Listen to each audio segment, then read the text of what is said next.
The UK remains a top destination for those looking to make a move, and with good reason.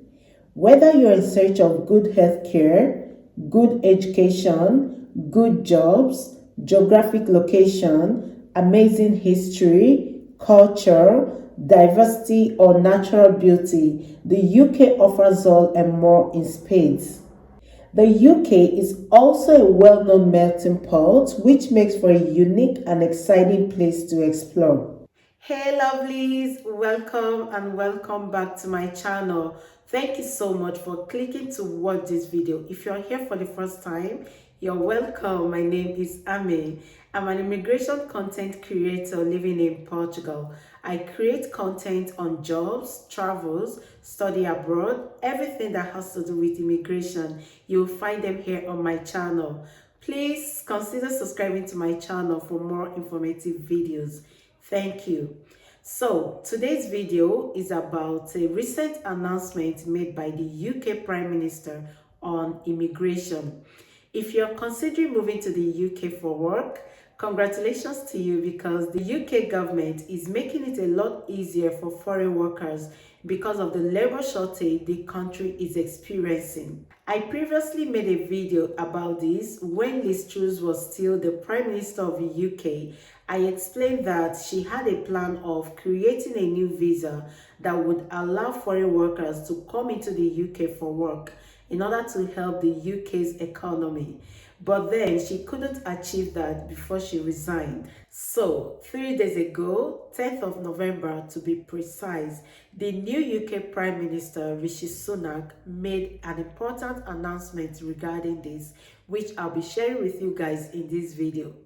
Don't forget to give this video a thumbs up, subscribe to my channel if you haven't. Please share my videos with your friends and your loved ones, and keep watching. A new growth visa to bring in skilled workers to plug shortages and boost the economy is being considered by Rishi Sunak. The new visa route, an idea devised by the Prime Minister's predecessor, Liz Truss, is still being discussed as a way to boost economic growth. Mr. Sunak has pledged to bring down net migration to fulfill a 2019 Tory manifesto pledged to do so, but has also backed new visa schemes to attract more highly skilled migrants and entrepreneurs early this year as Chancellor. He cited figures showing that nearly half of the UK science, technology, and engineering researchers were immigrants, and half of the most innovative companies were founded by an immigrant. The growth visa emerged from a cross-government project by Ms. Truss aimed at ensuring Britain has sufficient skilled workers to deliver on infrastructure projects in rail, wind and nuclear energy, telecommunications, digital and roads. The move could put him at odds with Suella Braverman, the Home Secretary, who said at the Tory conference her long-term ambition was to reduce net migration to the tens of thousands. Lord Wolfson, who was a prominent advocate of Brexit, said the UK's current immigration policy was crippling economic growth. He said firms should pay a tax to employ foreign workers to encourage them to recruit from the UK first. The government said that it had delivered on its promise to take back control of our immigration system. Unemployment is at record lows, and it's vital we continue to bring in excellent key workers the UK needs, including thousands of NHS doctors and nurses through the Health and Care Visa and the Seasonal Worker Scheme, which brings in the workforce our farmers and growers need, a government spokesperson said. He also said that we have got people queuing up to come to this country to pick crops that are rotting in fields, to work in warehouses that otherwise wouldn't be operable, and we are not letting them in. He said that the government needed to decide whether the UK was an open free trading nation or whether post-Brexit it wanted to be Fortress Britain, pulling up the drawbridge to foreign workers at significant cost to the economy. I think in respect of immigration, it is definitely not the Brexit that I wanted, or indeed many of the people who voted Brexit wanted, he said. And we have to remember, we are all stuck in this Brexit argument. We have to remember that what Brexit Britain looks like is not the preserved of those people that voted Brexit. It is for all of us to decide. He added that the majority of people in Britain have a very pragmatic view of immigration. He suggested a market-based solution to fix current labor shortages, which have affected sectors including healthcare, hospitality, and logistics. He suggested that businesses who need foreign workers should be able to pay a tax of 10% to the government on foreign workers' salaries to ensure that only the businesses that really couldn't find UK workers would recruit overseas. It would automatically mean that businesses never brought someone into the company from outside if they could find someone in the UK, he said, but if they genuinely can't, they will pay the premium.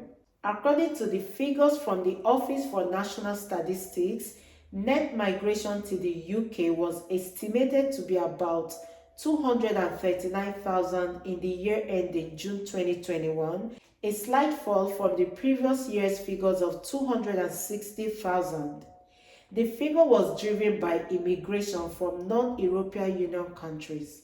When the UK was a member of the EU, it came under the principle of free movement that allowed all EU nationals to live and work in any EU country.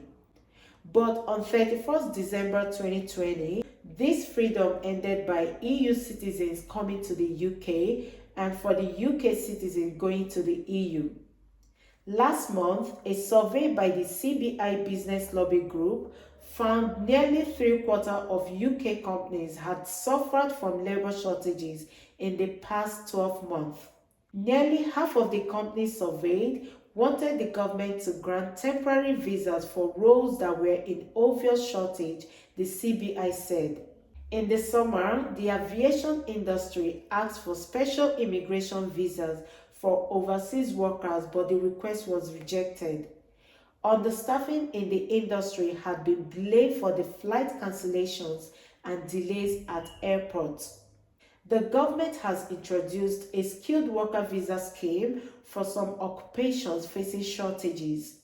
It also has a seasonal worker scheme to cover jobs such as fruit pickers and a health and care visa for medical staff.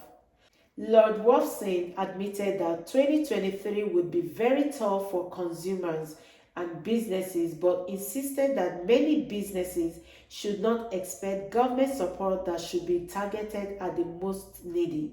He said the last thing we want to do is to give money to businesses that don't really need it, because the government needed to focus very limited resources on the people that most need help during the upcoming recession.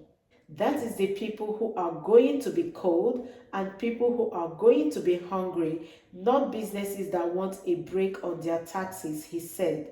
Lord Wolfson is widely considered to be one of the canniest brains in UK business, and while he considered next year would be tough, there were reasons for optimism. Firstly, unlike the recessions of the early 1980s and 90s, when the whole industries and regions saw work opportunities disappear, very few workers will be unable to find employment. While people will be squeezed, it is very unlikely that they won't be able to find work, he said. Secondly, he said that there were already signs in the prices being quoted for future raw materials at the end of next year that 2024 could see a strong bounce back from recession. So guys, this is the recent update on UK immigration, and it's a good news for those looking forward to moving to the UK. If you've enjoyed watching this video, please give it a thumbs up, subscribe to my channel if you haven't, and share this video with your friends and your loved ones. Thank you so much for watching. I'll see you in my next video. Ciao.